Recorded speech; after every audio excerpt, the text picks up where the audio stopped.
कारण व्यक्तिमत्व विकासामध्ये हे जे घटक महत्वाचे आहेत.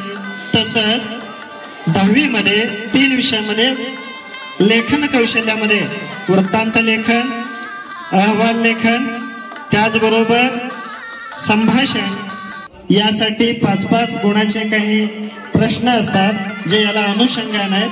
म्हणून या 10वीच्या मुलांनी जी तयारी केली आहे त्याला पुन्हा एकदा टाळ्या वाजवा, कारण थोड्याच वेळानंतर तुम्ही पोट धरून हसणार आहात. त्याच्यापूर्वी कार्यक्रम संपेपर्यंत तुम्ही शांत बसायचे एकदा लक्षात ठेवा. सविता घे माहिती. आजकालच्या छोट्या मुलांकडे सुद्धा वाढदिवसाला आई मला फोन आणून दे असं मागत असतात. पण सर्वांजवळ फोन असून फोनचा सदुपयोग न करता त्या फोनचा दुरुपयोग केला जातो. त्या दुरुपयोगाने आपल्यावर व आपल्या परिवारावर खूप दुष्परिणाम होऊ शकतात. त्यामुळे त्या फोनचे सदुपयोग करावा व पुढे आयुष्याकडे वाढावे अशी सूचना देणारी आमच्या शाळेतील 10वीच्या विद्यार्थ्यांनी मोबाईलचे दुष्परिणाम या विषयावर नाटिका बसवलेली आहे. त्यासाठी तुम्ही शांतपणे पाहावे अशी विनंती करते. शिक्षकांनी इथे जमलेले माझ्या छोट्या मोठ्या बालमित्रांनो, आज इयत्ता 10वीच्या वर्गाने मोबाईलचे दुष्परिणाम एका छोट्याशा नाट्याचे नाट्यकरण करीत आहोत.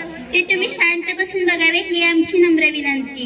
एके खेडेगावात रखमादेवी, त्याची बायको मृणाली आणि त्याची 2 लहान मुले पल्लवी आणि रोहित राहत होते. चला तर मग पाहूयात ह्या नाटकामध्ये त्यांची भूमिका कोण कोण निभावत आहे. या नाटकामध्ये रखमाजीची भूमिका सानिका कांबळे निभावत आहे.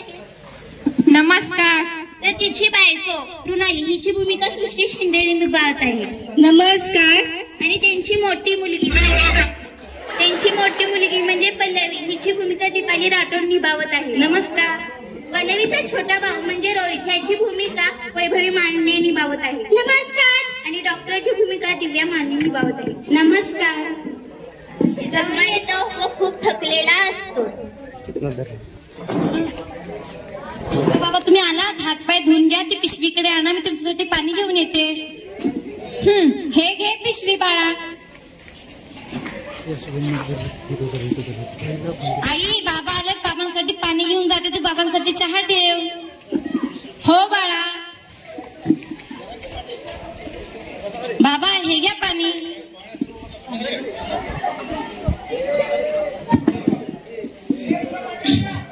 बाळा आज अभ्यास नाही का? रोहितचा अभ्यास घेतलास का तू? हो बाबा अभ्यास तर आहे, मी आता रोहितचा अभ्यास घेतलाय, तो तर आता अभ्यास करतोय. तू पण जा ना अभ्यास कर. रुणाली, ए रुणाली आलेस का?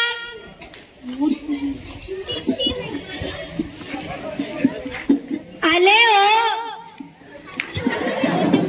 काय झालं? मला हाक मारली का? हो आत्ताच मारली हाक. हे धरा चहा. तू घेतलास का चहा? मी तर आत्ताच मुलांबरोबर घेतला. बर ठीक आहे. मी काय म्हणतोय, आपली पल्लवी आता 10वीला आहे. तिला अभ्यासाची खूप गरज आहे. तिला जास्त काम सांगू नकोस. बर ठीक आहे.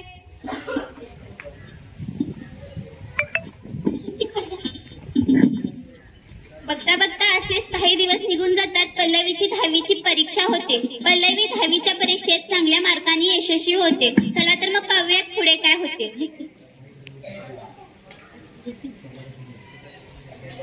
आई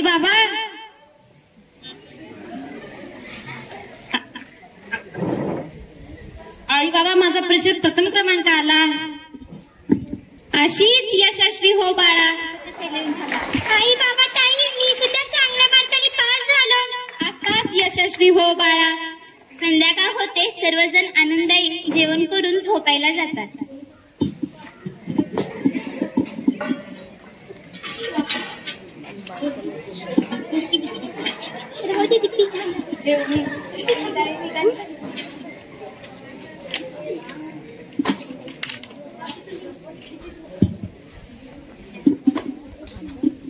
रुणाली, मी काय म्हणतोय, आपली पल्लवी आता चांगल्या मार्काने पास झाले तर ती कॉलेजला जाणार. तिच्यासाठी एक मोबाईल घेऊन देऊया का? हो ही तर कल्पना खूपच छान आहे. मग मी आत्ताच जातो आणि मोबाईल घेऊन येतो. रोहितसाठीही काहीतरी येताना घेऊन येतो. बर ठीक आहे.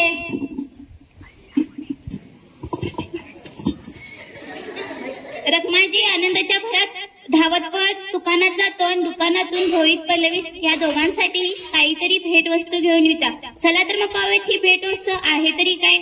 रुणाली, ए रुणाली, येतेस ना? आले हो, हे घे.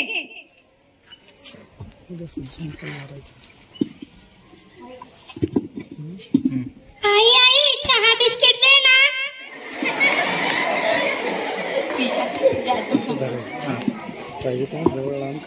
हे घे बाळा रोहित.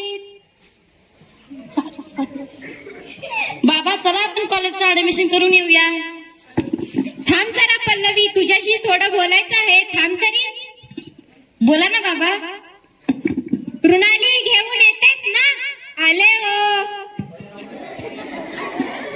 हे धरा. पल्लवी बाळा डोळे बंद कर. काय झालं बाबा, बोला ना. डोळे तरी बंद कर, मग तुला सांगतो. हात दे, आता उघड. बाबा हे तर खूपच छान मोबाईल आहे, मला तर खूपच आवडले. वाव ताई, हे मोबाईल तर खूपच छान आहे. आता तर तुझी मजाच आहे बघ. रोहित बाळा हे तुझ्यासाठी. बाबा हे घड्याळ तर खूपच छान आहे, मला तर खूपच आवडलं. थँक्यू बाबा. मोबाईल भेटण्याच्या आनंदात पल्लवी पुढे काय करते ते पाहूयात. मोबाईल भेटलाय म्हणल्यानंतर काहीतरी वेगळं होणार त्याची खात्री. चला तर मग पाहूयात काय होते ते. पल्लवी, ए पल्लवी, जेवण करायला येते ना? हा बाई, मी ताईला बोलून आणतो.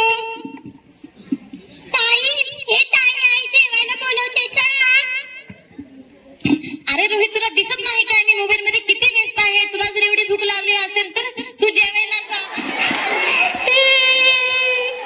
आई आई, मी ताईला जेवायला बोलायला गेलो होतो. ताई मोबाईल बघते. ताईने मला ओरडून आणि मारून पाठवलं. तू बस बाळा रोहित, जेवण करायला. रुणाली, ए रुणाली. पल्लवी काय झालंय ग? जेवण करायला का आली नाही? एवढी का चिडचिड करतेस? अगं आई, माझं डोकं दुखतं, डोळे पण दुखतात आणि मला गरगरल्यासारखंही व्हायला लागलंय. होणारच ना, दिवसभर मोबाईल मध्ये डोळे घालून बसतीस. संध्याकाळी तुझे बाबा आले ना, मग तुझ्या बाबांना सांगेन की डॉक्टरांकडे घेऊन जायला.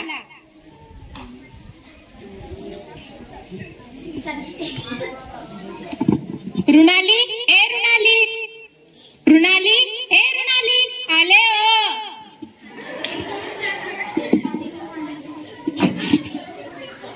हे जरा पाणी. अहो मी काय म्हणते, बोल ना. आपली पल्लवी खूपच बदलली आहे. जेव्हापासून आपण तिला मोबाईल घेऊन दिला तेव्हापासून ती पुस्तकाला मोबाईल समजून बघत बसते. मी बोलतो तिच्याशी, तू नको काळजी करू. आणखी एक, आज ना तिचं डोकं दुखत होतं आणि गरगरल्यासारखंही होत होतं. आपण उद्या सकाळी जाऊया डॉक्टरांकडे, तू काळजी करू नकोस.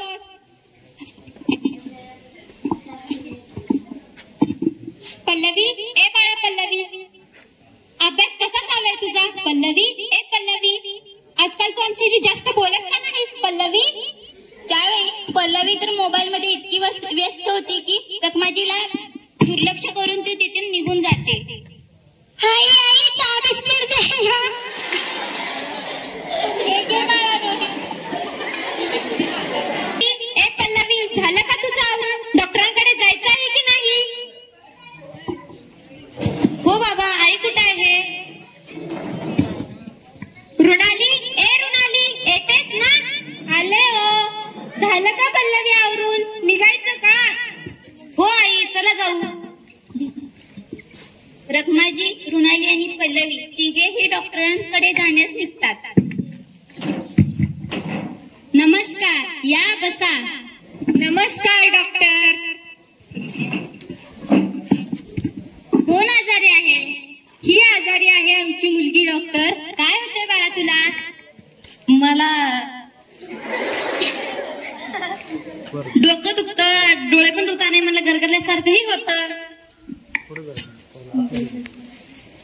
हे कशामुळे होते बाळा तुला?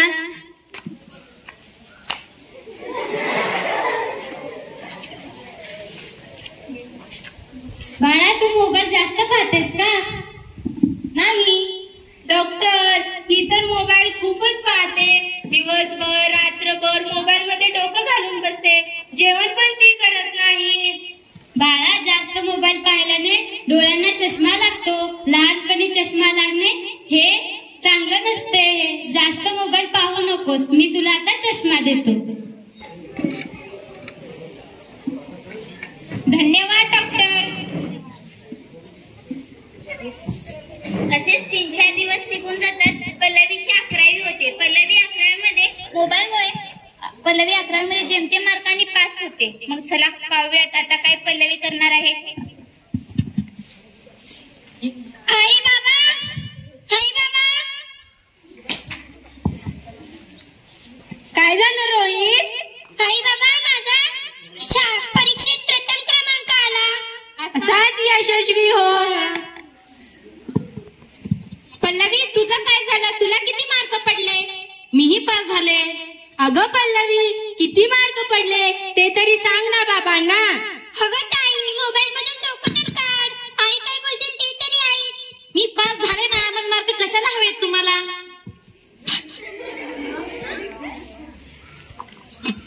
दिवस निघून जातात. पल्लवी 12वीचे ऍडमिशन घेण्यास रखमाजीला परवानगी मागते. रखमाजी काय करणार? आई वडील आहेत. किती पण मुलगी उद्धट असली, किती पण विचित्र करत असली तरी मुलीची इच्छा पूर्ण करणे हे प्रत्येक आई वडिलांचे कर्तव्य असते ना. म्हणून नाईलाज असताना सुद्धा रखमाजी पल्लवीला 12वीमध्ये ऍडमिशन घेण्यास परवानगी देतो.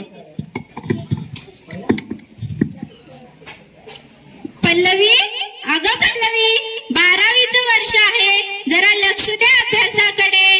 काय ते मोबाईल पाहत बसतेस? आण तो मोबाईल इकडे. अगं दे गाई माझं मोबाईल. नाही, तुला मोबाईल मिळणार नाही. तू पुस्तक घे. ते पुस्तक वाचत बस. ताई, हे ताई, मला हे गणित समजावून सांग ना. अरे रोहित, तुला दिसत नाही का माझं डोकं किती दुखतंय? तू इथून जा बरं. आई, मी ताईला गणित विचारत होतो ना, ताईने मला मारून पाठवलं.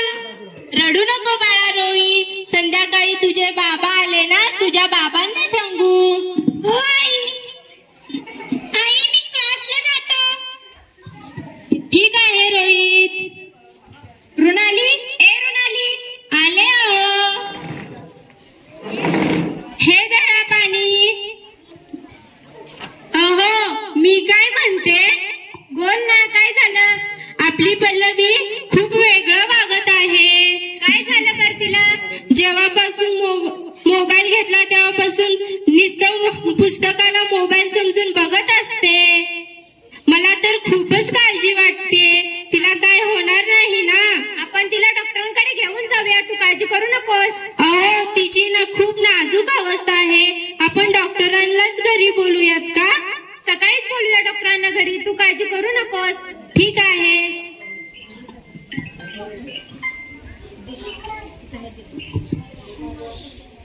आई, मी आलो.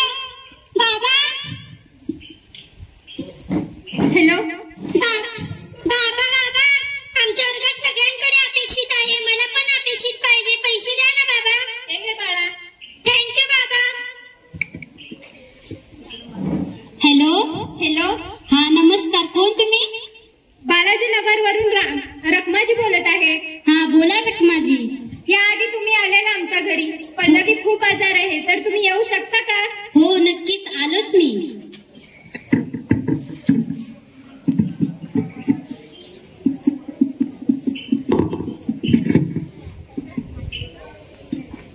कोण आहे का घरात? डॉक्टर. नमस्कार. कुठे आहे पेशंट? या ना, आतमध्ये बसले आहे. या.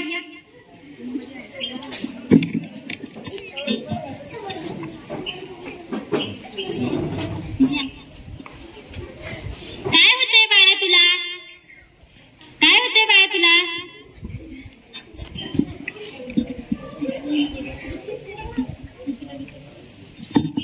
मला माझं डोकं दुखतं खूपच आणि मला गरगरल्यासारखंही होतं. हो का बाळा? थांब, तुला मी औषध देतो. ठीक आहे, दिला औषध. तुम्हाला मी आधीच सांगितलं होतं की जास्त मोबाईल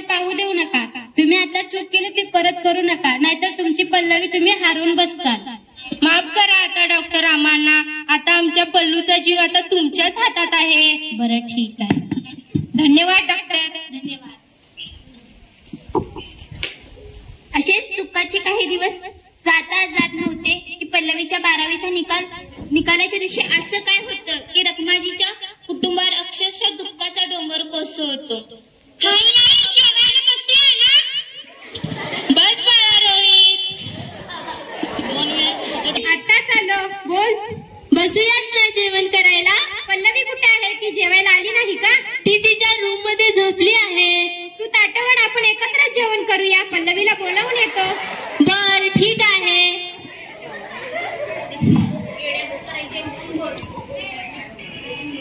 पल्लवी, ए बाळा पल्लवी, पल्लवी, ए पल्लवी, चल ना जेवायला. पल्लवी, ए पल्लवी. तुम्ही कोण आहात? मी तुझा बाबा आहे पल्लवी. ए पल्लवी, बोल ना काहीतरी. कोण बाबा? मला नाही माहिती कुठला बाबा. रुणाली, ए रुणाली, येतेस ना? काय झालं हो? इतक्या का हाका मारताय? बघ ना, आपली पल्लवी मला ओळखतच नाही. सरका बघू, हे काय बोलताय? पल्लवी, अगं पल्लवी, मी तुझी आई. आता आई कोण?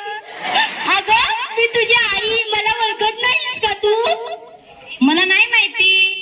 अहो, डॉक्टरांना फोन करा, बघा ना आपली पल्लवी कशी करते. आताच करतो मी फोन. नमस्कार डॉक्टर. बोला. घरी येऊ शकता का बालाजीनगरला? या.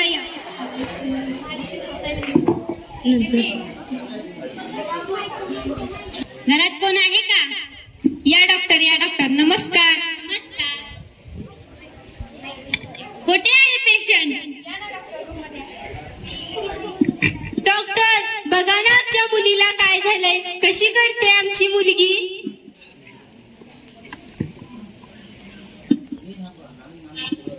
एक मिनिट थांबा, मला तपासून बघतो.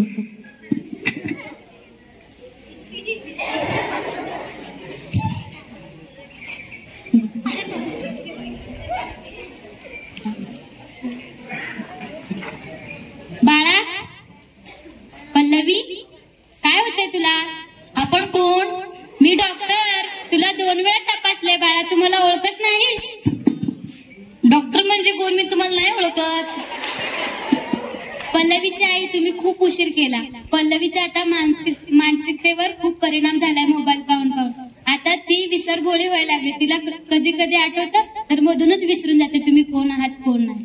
तर तुम्ही खूप उशीर केला, आता मी काही करू शकत नाही. रुणाली, हे असं कसं झालं? आपली पल्लवी आपल्याला ओळखत का नाही? रुणाली, काय झालं बरे? बोल ना पल्लू, काय झालं?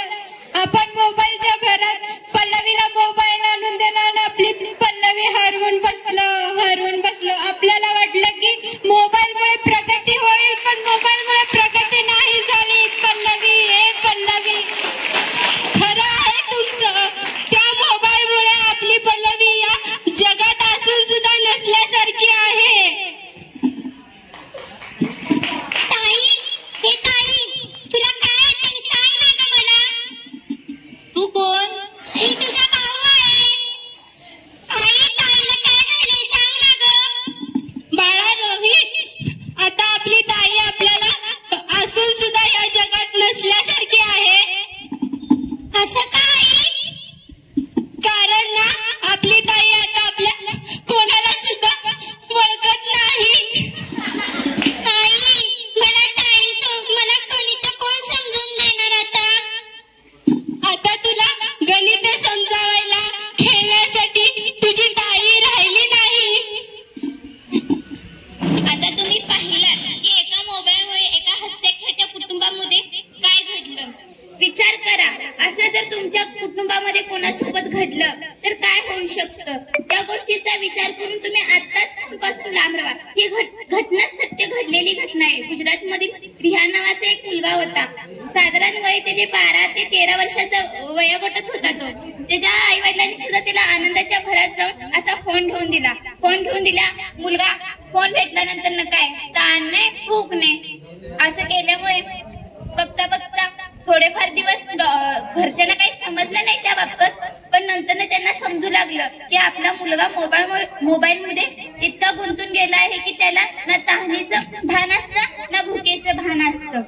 बघता बघता तो मुलगा कोमात गेला. 3 महिन्यानंतर तो मुलगा कोमात गेला आणि 9 महिन्यामध्ये त्या मुलगा ह्या सध्या ह्या जगामध्ये राहिला नाही.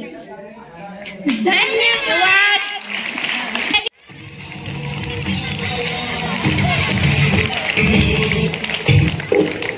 आता हे बघा, रेशम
ही बडीशेप आणि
It's